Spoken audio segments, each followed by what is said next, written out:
You're listening to Civic Media.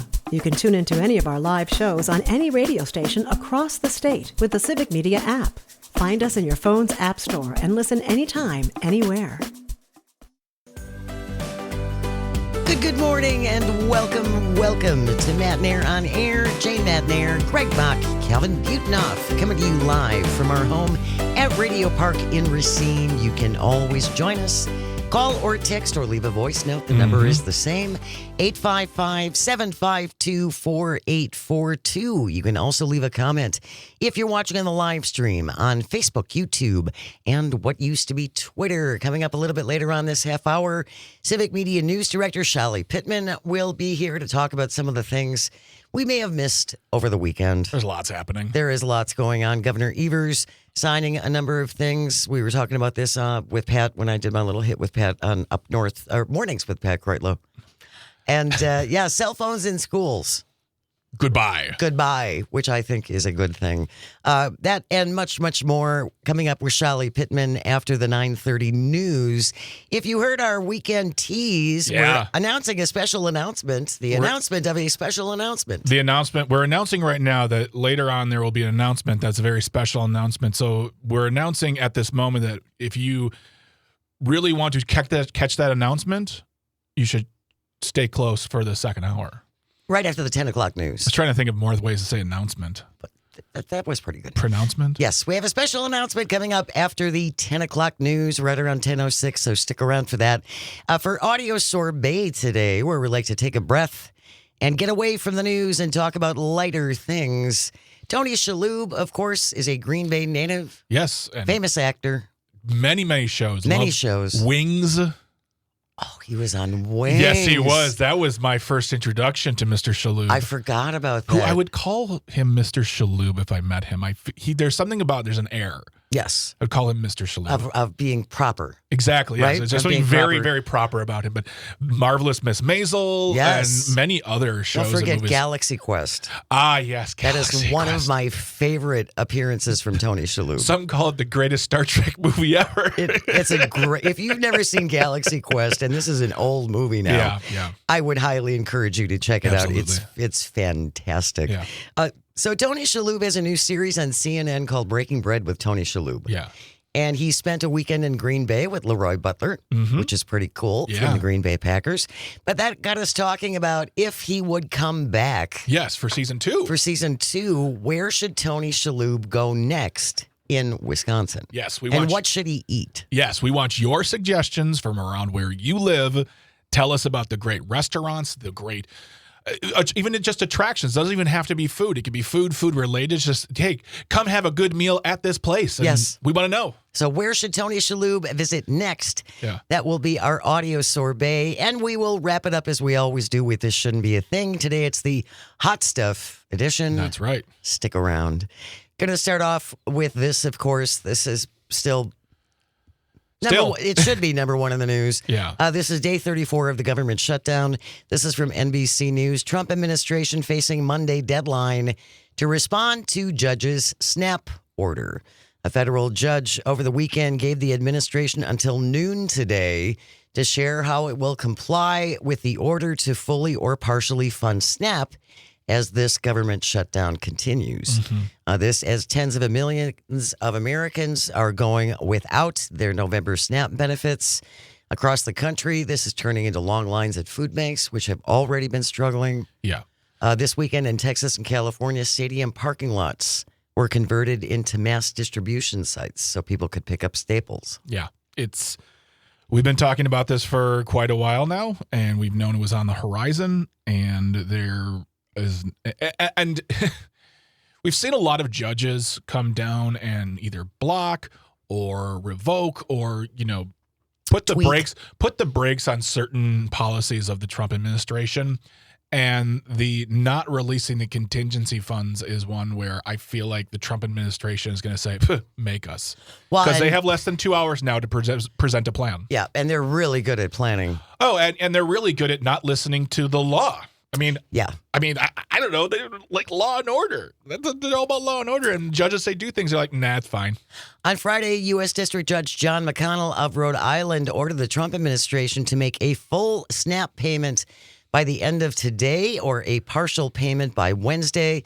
In order to make the full SNAP payment, the administration would have to draw on additional funding sources beyond contingency reserves. But again, there are reserves for this. Yep. It was on the USDA website up until last week when they pulled it. Yep.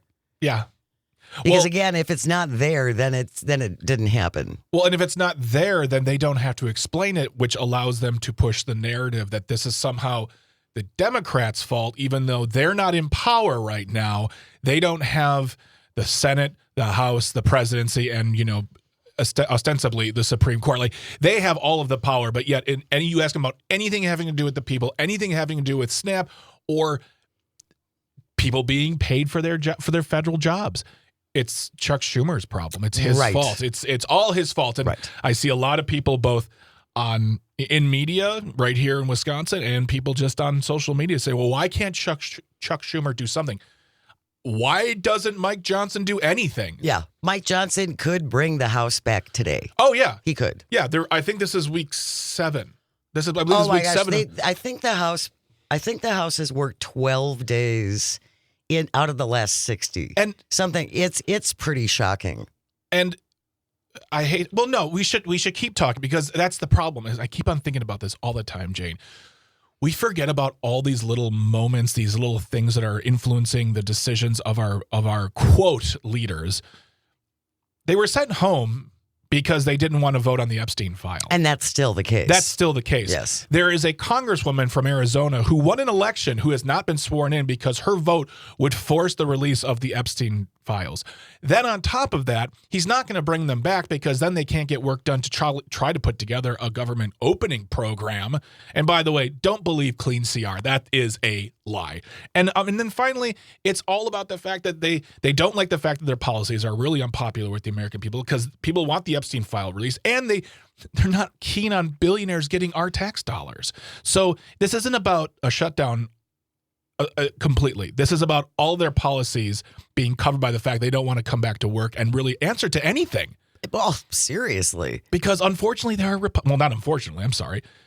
Unfortunately for Mike Johnson and Donald Trump and John Thune, there are Republicans in both houses who want the Epstein file released, and they don't like that either. Thomas Massie came out again over the weekend, and we'll probably get into that a little bit more tomorrow. Yeah.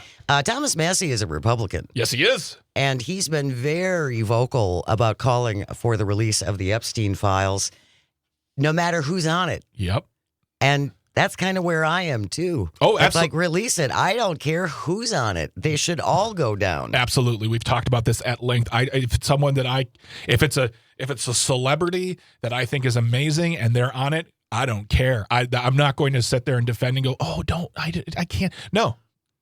And also, just for the record, Thomas Massie voted against the budget, too. I think that's important. The fact that he's even still in office is beyond me. Which is pretty remarkable. Exactly. But speaking of Jeffrey Epstein and that whole mess, of course, we didn't get a chance to talk about this last week, but the man formerly known as Prince Andrew is no longer a prince. I see what you did there. Yes. They have stripped him of his titles. Wait, what? King Charles stripped Andrew of his royal titles because of his relationship with Jeffrey Epstein. When he was on Air Force One over the weekend, coming back from golfing, because that's what Donald Trump did over the weekend after his big Great Gatsby party on Friday night, which is beyond ironic. He was asked about Prince Andrew, and Donald Trump's response was, I feel really badly for his family. Not the girls who were victimized. Oh, never. The victims rarely come up when you ask Donald Trump about Epstein. He feels really bad for Andrew's family. So, because that's like when Ghislaine Maxwell got sentenced to prison, he wished her well. Yes. Also, and that is a fantastic point that, I think also needs to be screamed from the mountaintops, that this is about the justice for the survivors, the victims, the family. This is about their getting closure and getting some sort of recognition that there was wrongdoing. And the highest highest powers in this country are doing everything they can to keep it from happening, and that is despicable. And also, just on the other side of the coin here, I'd heard about the story. I was playing up the sarcasm and the dramatics of it all, because it seems like, even though King Charles is not a government figure, is not an elected figure, but things can be done to those who do take part. Yes. It's amazing. There can be consequences. Whoa. What a shock. And when the King of England, whose family is probably, that lineage is worth thousands of years of crimes and horrific actions and terrible things done to people all over the world, when the King of England can stand up and say, my brother will no longer have his title, his money, he is essentially, a commoner, is he? Well, Charles is going to bankroll him. Oh, well then. It's not like Andrew has to go get a job. Well, I mean, at your local Stop and Shop. At his local Greg's. That's a British reference. But it shows that authority can take authority and can hold it accountable. Dole out consequences. Yeah, and hold it accountable. 855-752-4842 if you would like to join us. Ollie from the Northwoods is on the line. Good morning, Ollie. Thanks for joining us. Hi, I'm sorry. I don't really want to talk about the Epstein thing, although I think it's horrific. And I'm glad that Edward is losing all his titles. I think that's certainly befitting.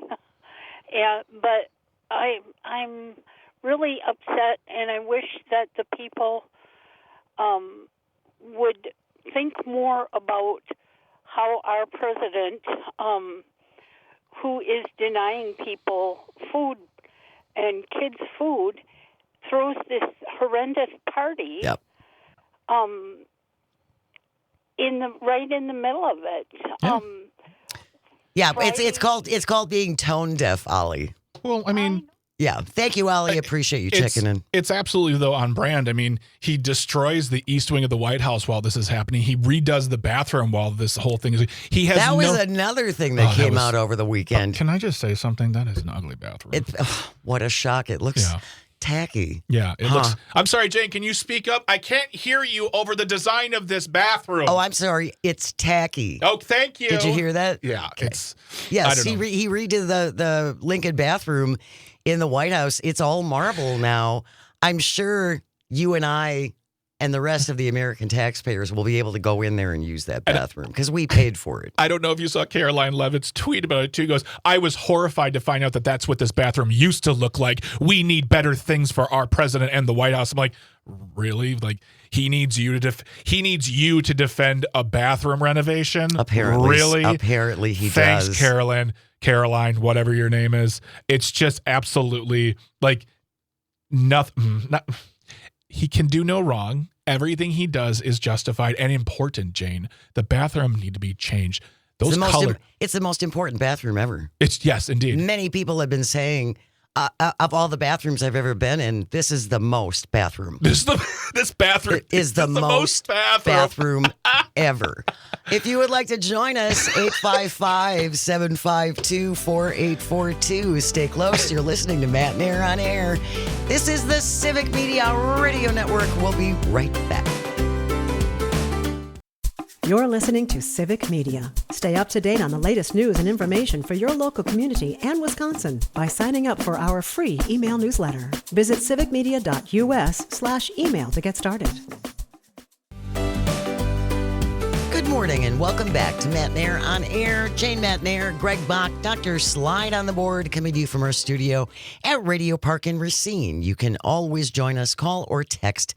The number is the same at 855-752-4842. Leave a comment if you're watching on the live stream on Facebook, YouTube, and what used to be Twitter. Coming up after the 9:30 news, rather. Civic Media News Director Shali Pittman will be here to do a little recap of all the things that happened over the weekend that you may have missed out on, including a number of things that Governor Evers has signed or rejected. Mm-hmm. So that's all coming up with Shali. Stick around for that. Right before the break, we were talking about the completely tone-deaf Great Gatsby Halloween party Trump had on Friday, and then the unveiling of the bathroom remodel job they did at the White House. The Lincoln bedroom now is all marble. I know I've been waiting for that. I thought this was going to happen somewhere around Bush 2. Never got done. No. 855-752-4842 if you would like to join us. Ron from Milwaukee is on the line. Good morning, Ron. What do you want to say about this? Hi. On the bathroom, either Trump or one of his minions said that this bathroom, the marble bathroom, would be more reflective of Abraham Lincoln than what they had before this. And not at all thinking back and realizing that Abe Lincoln grew up in a log cabin. If he was lucky, he had an outhouse. Oh, yeah. So he doesn't need need marble. Right. He just needs something that works, Yeah. And also, I appreciate that, Ron. Thank you. Yeah, that's what it was. If you wanted Lincoln to be comfortable in that bathroom, it should be wood. Right? I mean, the White House got plumbing in the 1830s, I believe. So I feel like if anything, Abraham Lincoln would look at that room and go, "Is there a toilet?" Yes. Great. Good. And then he's going to go move on and do because something I have else. other much more important things to do. I've read things about Abraham Lincoln. I've read a couple books about him. Nowhere in there did they say one of his hobbies was bathroom and or renovation enthusiast. So he was not sitting going, this marble is of great quality. No, he'd be like, hey, my country's being ripped apart by a war. I have other things to do.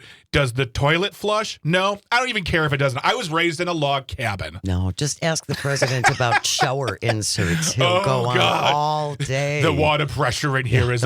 let's not even go down terrible Trump. The water pressure thing. We are going to include this in our show notes. If you did not watch the 60 Minutes interview last night with Norah O'Donnell and Donald Trump, I highly encourage you to read the transcript. We're going to include the transcript in the show notes.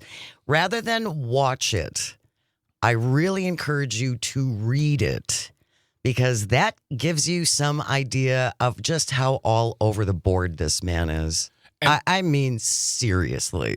And also, too, another article we're going to put in there that we didn't get a chance to talk to a little bit ago. If you are currently being affected by lack of funds for SNAP, Wisconsin Watch put out a great article, and it is in the show notes. You just have to. It says right there. It says if you need assistance because of SNAP, click here. It will tell you where you can go, what you can do to try to help yourself out. As you pointed out, Jane, all over the weekend we've seen food drives, food pantries, these huge outpourings of love and assistance from those who can help, and that's great.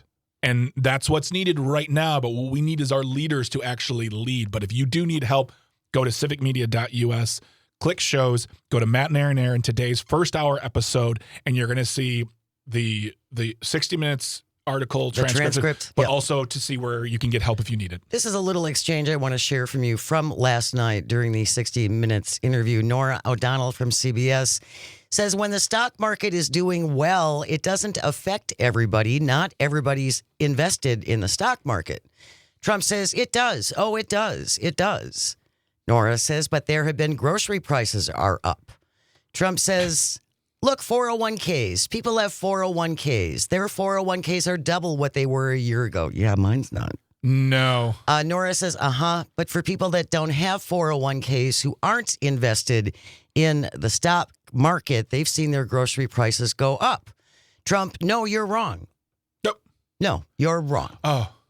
They went up under Biden. Right now, they're coming down. Other than beef, which we're working on, which we can sell very quickly. Yeah. So the beef, the ranchers have really taken a drubbing over a 30-year period because what I've done, the ranchers have done really well. Again, everything is Biden's fault. Yep. Everything goes back to previous administrations. Nothing is his fault. No. And apparently he has no control over anything either. And if you are sitting there going, yeah, nothing is his fault. He's always right and he's never wrong. And if he is wrong, you're wrong because you're trying to do whatever. Ask yourself, and you never will because self-reflection is not among the mega's strongest personality traits. Why is he never wrong to you? Why is everyone else wrong? Why? Well, and I don't know how you were raised. Poorly, apparently, according to this country. My goodness, my parents did a terrible job. But my father would have been very skeptical of anyone who says that they have all the answers and they're never wrong. Yeah. I mean, beware of people who say they're never wrong. my father always said, don't trust a person who says, trust me.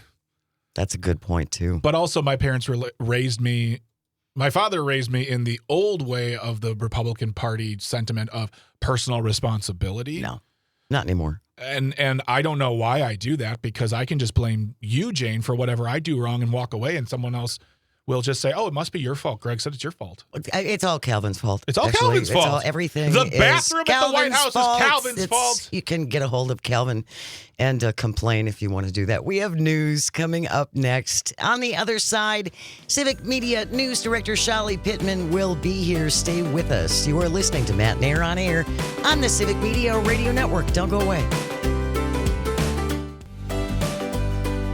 Good morning and welcome to Matt Nair on Air. Jane Matt Nair, Greg Bach, and Dr. Slide on the board, coming to you from our studio at Radio Park in Racine. You can always join us, call or text. The number is the same, 855-752-4842. Leave a comment if you're watching on the live stream on Facebook, YouTube, and what used to be Twitter. Just a reminder, we are announcing a special announcement. That'll be announced. That will be announced after the 10 o'clock news, so stay tuned for that. Who doesn't love announcements? Announcements are very exciting. Yeah. So that's coming up right after the 10 o'clock news. Right now, we are joined by Civic Media's news director, Shali Pittman is here. Good morning, Shali. Lots of stuff going on. Do you even rest on weekends? You know, this weekend was Halloween, so I took a little break. Good. I full disclosure, went to a rave in Richland Center, which is a whole other discussion to have. But no, you don't just get to say, I went to a rave in Richland Center and then be like, well, just on to the skate news over now. that. No. Because it's 1997 again. no, it was great. Station manager Phil Nee turned me on to it, and my husband and I went, and we had a great time. Oh, that's awesome. There you go. Raves in Richland Center. I know what I'm It was doing next in- weekend. It was in the warehouse that Frank Lloyd Wright designed and built. That was largely not functional at any point in its, well, I don't know the full history. Richland Center folks will have to give me the full history. That sounds like a lot of the way that Frank Lloyd Wright designed, actually. The man made the least comfortable furniture on the planet, essentially. He Yeah. really did. But it was a Usonian dream. Just Usonian rave. Loved it. So Very cool. But I got some rest, but there is a lot going on. So let's get into it. Yeah. I heard you talking about food share Yes. a little bit earlier on in the program.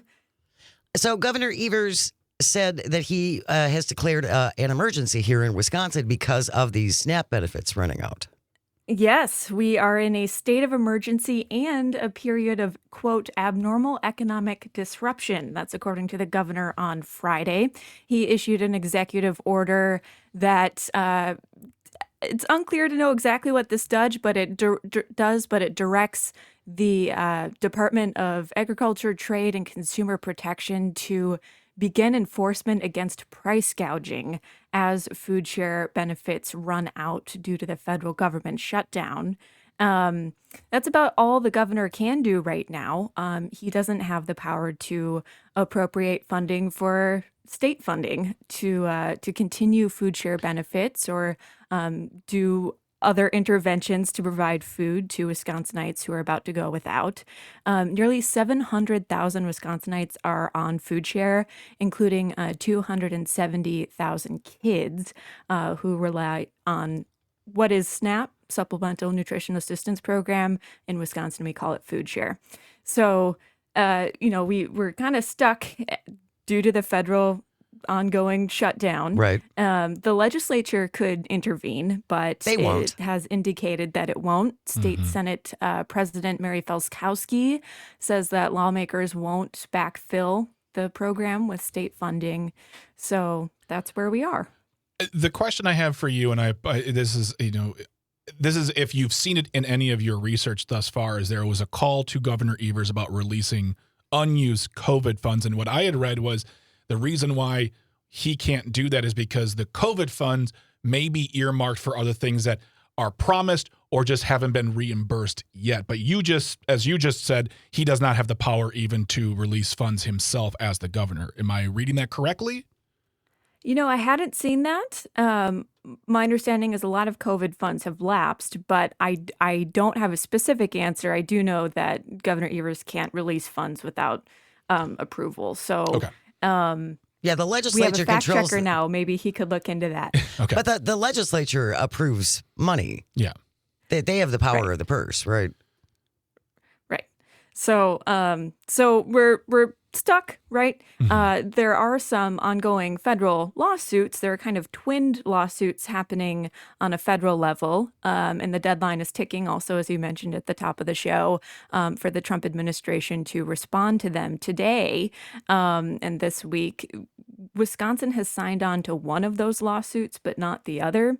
But on Friday, we got the news, as our reporters, by the way, were recording stories about food share. They had to go back and re-record as these lawsuits broke, that one federal judge has blocked President Trump from suspending food aid and directing it basically to use contingency funds to pay for the benefit. So that was a Rhode Island judge, and he said in an opinion that the USDA, the U.S. Department of Agriculture, lacks. That their announcement that they lacked the money needed to cover SNAP benefits was arbitrary and capricious. Now, we didn't sign on to that one. Wisconsin signed on to a different one that requires the Trump administration to use contingency funds for the SNAP program. And they're very similar lawsuits. And so, that Wisconsin signed on to that one. And the Trump administration has until today to respond to that decision on whether they'll use contingency funds or use other federal funding. Yeah.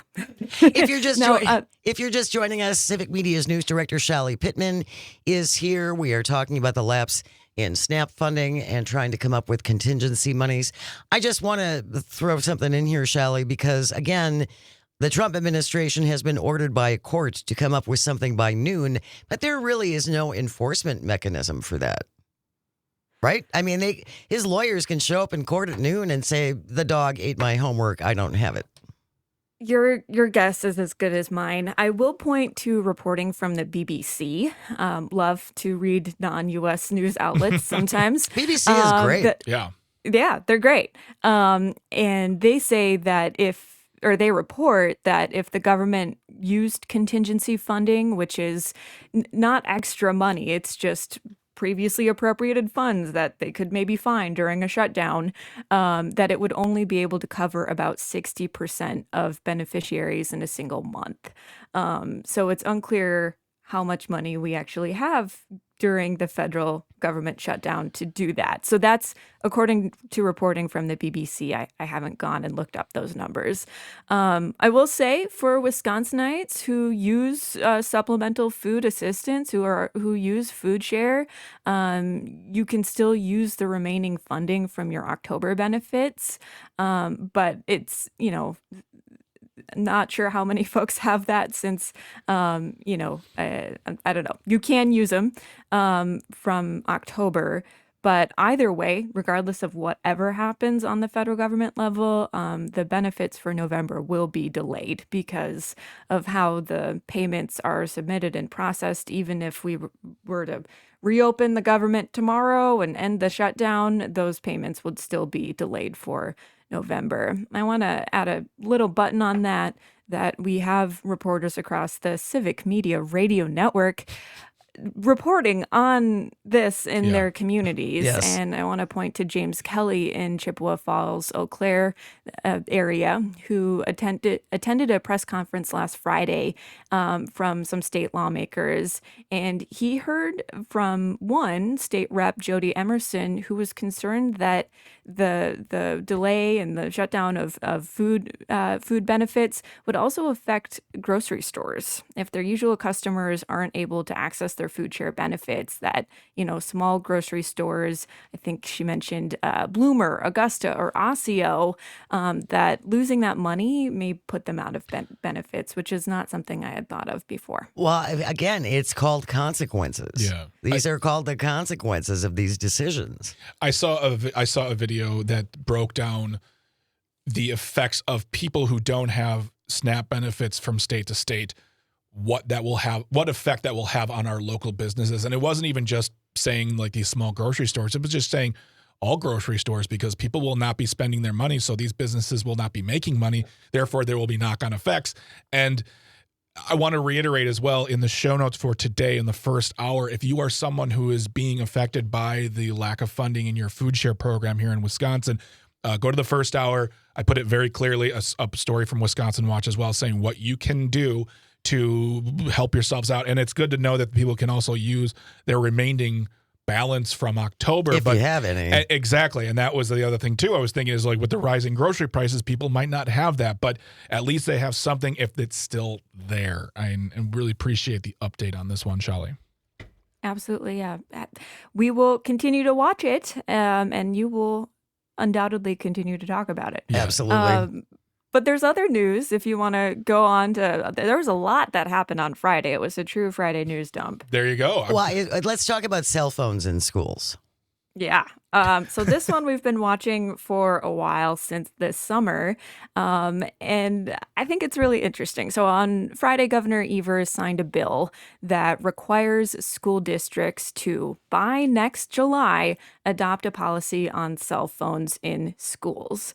Now, this was kind of bipartisan legislation.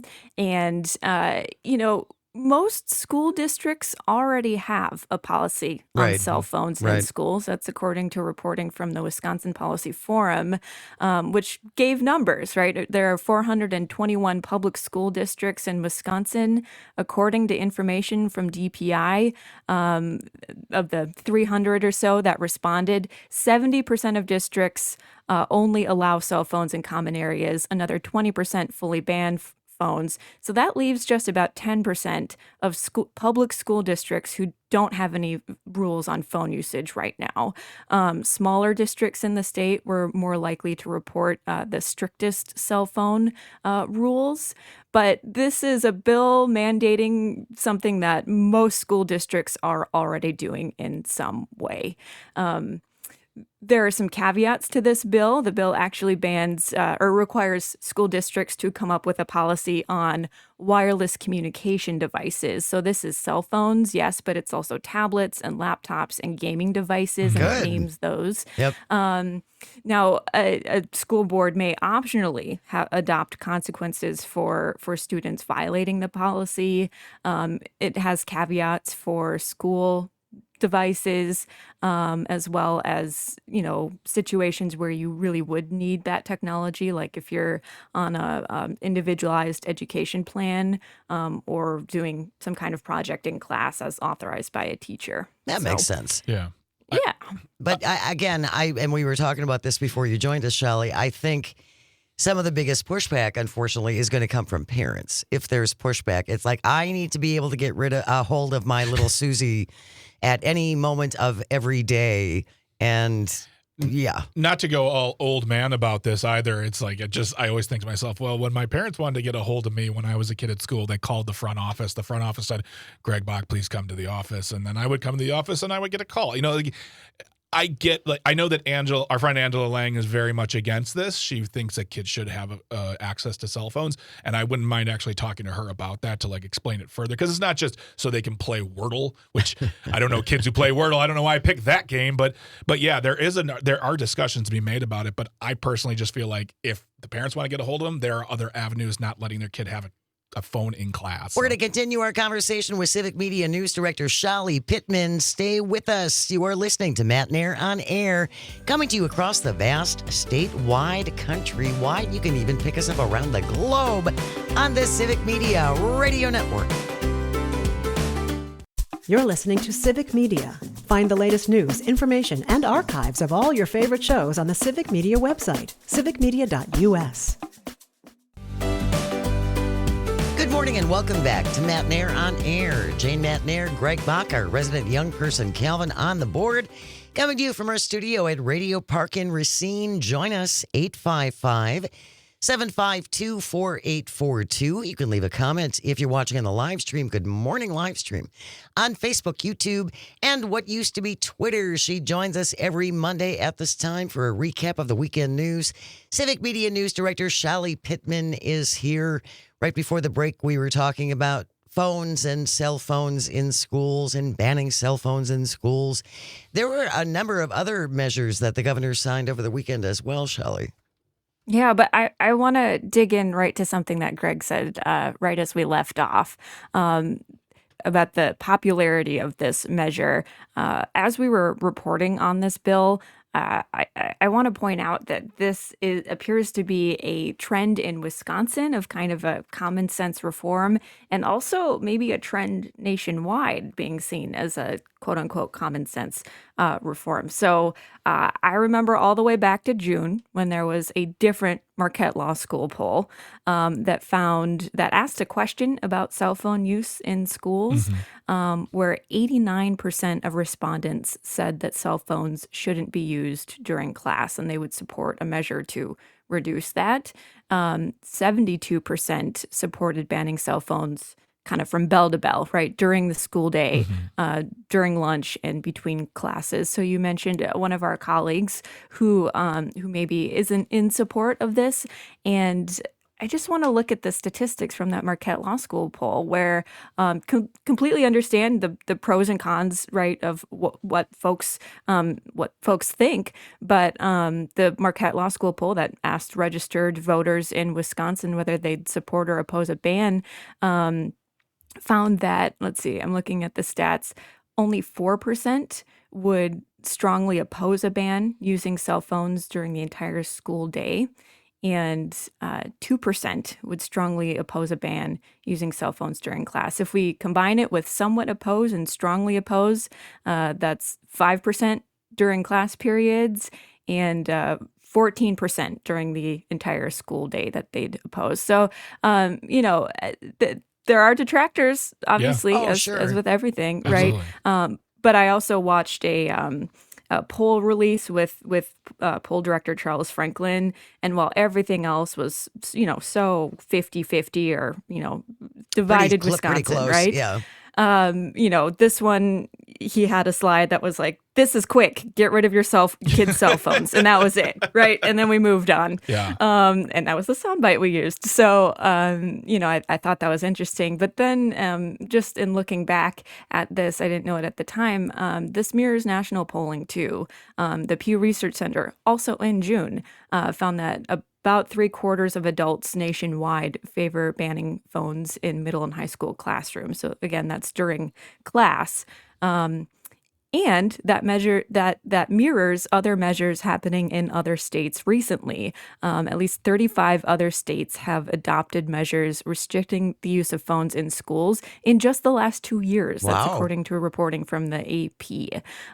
So there are this is happening nationwide, right? This isn't a Wisconsin-only issue. Some of our neighbors have had interesting fights over this. There's a big partisan fight in Michigan over it. A measure failed in Illinois, but is probably slated to come back. And Minnesota has adopted one, although they're tweaking it or adding additional things to it. So this is an area of kind of ongoing public policy. But yes, Governor Evers did sign other bills on Friday, a whole bunch of them. I'm going to interrupt you just for a second, Shelley, because we had an email a text come in from Lori in Hayward, who says, I just want to give you a different opinion about cell phones in schools. I can't help but think of those parents when there's a school shooting, the last thing they hear are little kids calling them to say, I love you, or I'm afraid. Those parents have a chance to comfort their kids during a horrific time. I wish maybe people would give a thought to that. That's a good reminder, Lori. It's a horrific reminder, unfortunately, on why some parents might want their kids to have phones. And that came up during discussion of this bill while it was on the floor.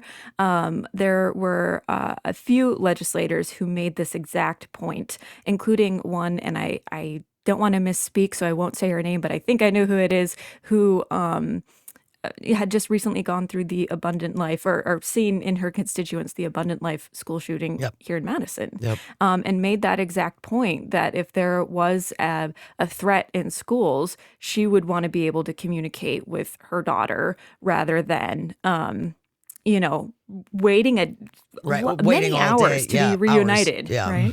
No, I certainly think that that's valid, and that's tragically is just indicative of where we are. It's definitely part of the discussion. And unfortunately, when you try to not argue, when you try to discuss this point, it's difficult to not sound incredibly callous or unfeeling towards situations in the past and in the future, unfortunately. But yeah, it is tough to talk about, but we do see many parents, as you just said, Shali, nationwide, most folks agree that this shouldn't be available. And, we go from there, and they'll come up with contingency plans then too. I don't know. I'm not a parent. I don't have children in school, but yeah, it's definitely a hard topic to discuss when you come to this point specifically. Well, an issue that obviously isn't going to be going away anytime soon. Yeah. She is Civic Media's news director, and she joins us every Monday at this time for a little recap of the weekend news. Shali Pittman, thanks so much, Shali. We'll see you next Monday. Thanks so much. Take care. You too. We have news coming up next, and then when we return, we're announcing a special announcement. It sounds announcing malicious. It's announcing things. It's terrible. It's all on the way. Stay close. You are listening to Matt Nair on air on the Civic Media Radio Network.